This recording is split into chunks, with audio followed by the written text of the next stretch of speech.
Hello and welcome to another episode of Team Tours. I am a very angry badger who is a designer on the server. Hello, I am Mershy, also another designer on the server. And today we are going to be picking up where Pawsey and Tid left off. Last time they went from Weathertop. Our dear friend Frodo got stabbed in the arm and he needed to find a healer. To Rivendell. We will be coming up onto our beautiful and lovely Rivendell. They did, and we are going from Rivendell, moving along to the Redhorn Pass, and going to be making our way to Moria. Ooh. Should we get going? I think we should. We have a very long way to go. We do indeed. Okay, let's This is an unorthodox jump. path. I don't recommend it. No. Alrighty, so we have just left Rivendell. As the Fellowship, well, there's 2 of us and they had 9, so... I think at this point of the journey they were quite positive, you know? Yeah, they were hyped up, they Yeah. were excited. They just had the Council of Elrond, which was quite long, but at the end of it, like, Yeah. we're going. Take the ring. It is quite sad to be leaving the coziness of Rivendell behind. It is, yeah. Oops, I destroyed part of the marsh again. Don't worry. Make our way through the marshes, the Rivendell marshes, the High Moors, made by an older designer and head designer, Finrod. Just a useful tip for the folks at home: don't go wandering into marshes unless you know where you're going. You'll probably end up pretty soggy. Oh, yeah, my suit just got soggy then. We're not remotely dressed for this adventure whatsoever. No, definitely not. No.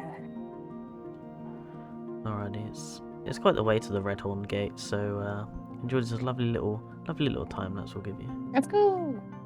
Zoom. Zoom.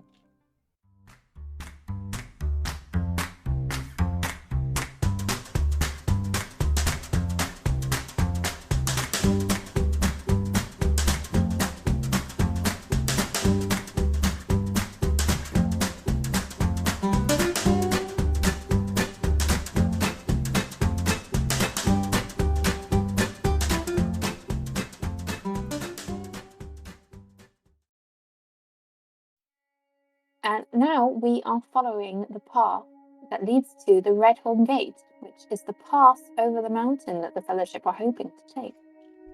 Exactly, they thought, we've got to get to Lothlorien. How are we going to do it?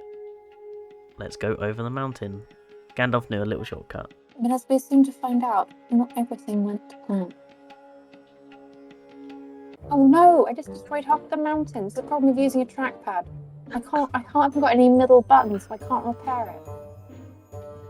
No, that wasn't there. It was these things. So it was as the Fellowship was getting towards the top of the mountain, where the pass was, that things started to go wrong. The weather got really bad. And I think it was Lacotax who said he could hear a fell voice in the wind. As seen in the film, his light elven feet wouldn't go in the snow and he's just traipsing across, la la la. The rest of them were just struggling, weren't they? But see, the point is that someone didn't really want them to go over the pass, and that particular person was the fell voice of Saruman. He had conjured a storm to impede their way.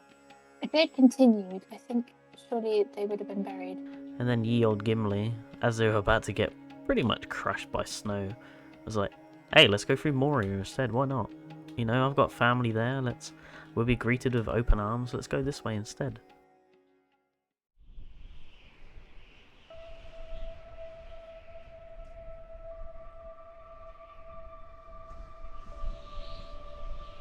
Oh, it's really starting to kick off now.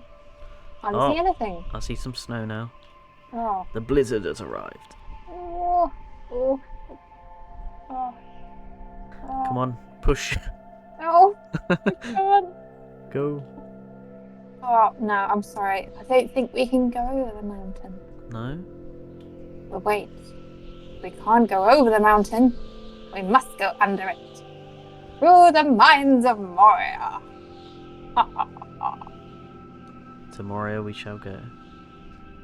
Woohoo.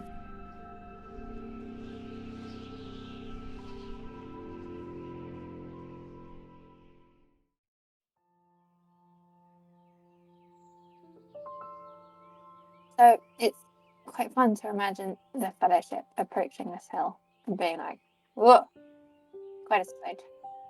Yeah, we're slowly making our way round. So we can just subtly see some bare trees on top of the hill.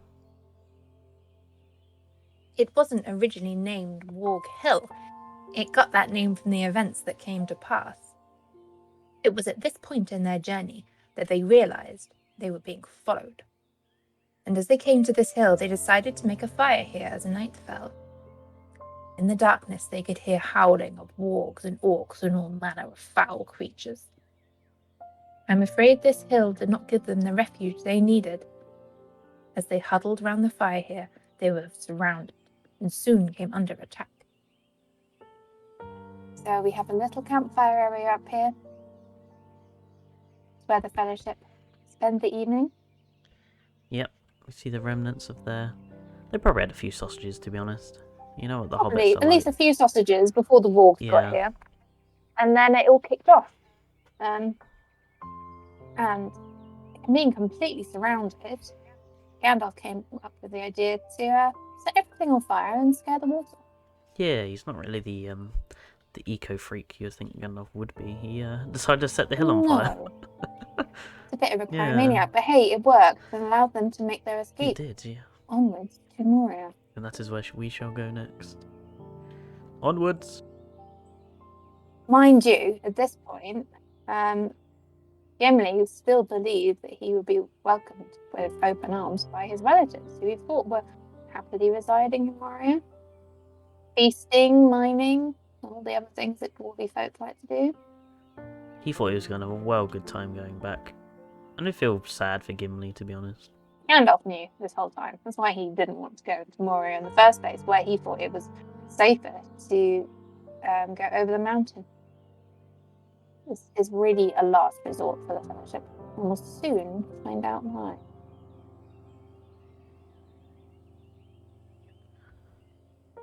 Okay. Ooh, can you see what I can see in the Do distance? you see what I... Yes. I can see it. Right on that little hill lip, just in front of the gate, we see some ruins. We see a tower, and as we come around here, we're going to see a part of a ruined bridge, which were depicted in the film as a Fellowship make their way. You see remains of an old dwarven bridge and an old dwarven tower, which is quite interesting. It adds a little bit of the decay to the exterior to sort of show the timeline that inevitably, yeah, the dwarves are kind of gone, unfortunately. But yeah, even though it was in the film, it's not necessarily lore accurate in the books, so it's sort of our own interpretation where we've said, yeah, we'll include that from the film because it sort of visually adds something, so... Oh, it was around here that the Fellowship had to say goodbye to Bill the pony. Oh, poor Bill, yeah. Mine's no place for a pony like that. What's really sweet though is in the books, Gandalf, it looks like he kind of says a little prayer or a little spell over Bill, and then he like wanders off. So it really does imply that he helped him find his way home back. Yeah, it's a nice thing. Gandalf's a very nice wizard boy. So this lake in front of the gates of Moria is supposed to be very stagnant and with murky waters. Smells a bit weird, and no one wants to hang around. There used to be a traversable pathway in the centre of the lake, just where those trees are, but of course this lake area flooded and kind of made it so you had to walk around. And that just shows the age of Moria, that they didn't have... There was no one there to repair it or drain it out to be able to use the road anymore, so... Oh, I think I just saw something moving. Oh god. Oh, okay, we better be quick. I don't like this. I'm not going underwater. How do we get in here again? I can't remember, to be honest. No, I think There's some sort of There's a code, yeah. password. Yeah, speak friend and enter. Do we type in like amigo or were the elves Spanish? How? Mate, Miati. Mm. Ahoy. For some reason, I seem to remember something about fruit or vegetables. Vegetables, friendly vegetable. Vegetables. There is a pile of Yeah, there's melons over there there. are watermelons over there. Do you want to try watermelon then? See what happens? Good try. Let's see. Okay. That one didn't work. Am I adding an extra L Mhm. into that? No. Let's try this. Try adding An extra L try into adding melon? it. Okay, let's try that. Yeah. One for luck. Aha! Hey, there we go. There we go. Perfect. After you. Uh-oh. Okay, there's definitely something coming out of that thing. Quick. Run. Can you go? Quick. Oh. It broke the door. We're stuck here. Ooh. Hey, so that's our part 1 of Team Tours from Rivendell up to Westgate. So part 2, we're going to hop into Moria and have a little tour around, see what we've got going on, see what the dwarves have been up to. But in the meantime, don't forget to subscribe to the channel. Don't miss the next video, ring the bell, and give it all the like. I'll see you all next time.